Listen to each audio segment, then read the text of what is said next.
అందరూ చాలా నిరుత్సాహంతో కొనసాగుతున్నారు. ఈ కూటమి ప్రభుత్వం వచ్చిన తర్వాత కానీ గత ప్రభుత్వం కానీ ప్రజలకు ఏ విధమైనటువంటి మేలు చేయట్లేదనేటువంటి విషయాన్ని మరి అందరూ గమనిస్తున్నారు. మరి వచ్చే సంవత్సరం నుంచి అయినా ఈ ప్రభుత్వం ప్రజలందరికీ మంచి జరిగేలా, అభివృద్ధి పనులు చేపట్టేలా మన దేవుడు ఆశీస్సులు కలగాలని కోరుకుంటూ అందరికీ నూతన సంవత్సర శుభాకాంక్షలు తెలియజేసుకుంటాం. చూడండి, ఈరోజు ఈ నూతన సంవత్సరంలో మన ప్రజలు అందరూ మా మీద ఉన్నటువంటి నమ్మకంతో, విశ్వాసంతో మేము 10 ఏళ్ళు రాజకీయంగా ప్రత్యక్షంగా లేకపోయినా కూడా ఈరోజు అర్బన్ నియోజకవర్గ ప్రజలు ఈరోజు పెద్ద ఎత్తున తరలి వచ్చి మా కుటుంబానికి పెద్ద ఎత్తున శుభాకాంక్షలు తెలియజేయడం జరుగుతుంది.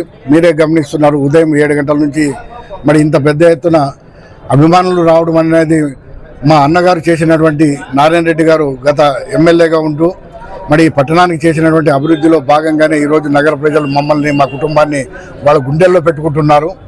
మరి మేము 10 సంవత్సరాలుగా ప్రత్యక్ష రాజకీయాలు లేకపోయినప్పుడు కూడా ప్రజలు పెద్ద ఎత్తున తరలి వచ్చి మా కుటుంబానికి శుభాకాంక్షలు తెలియజేయడమే దీనికి ఉదాహరణ.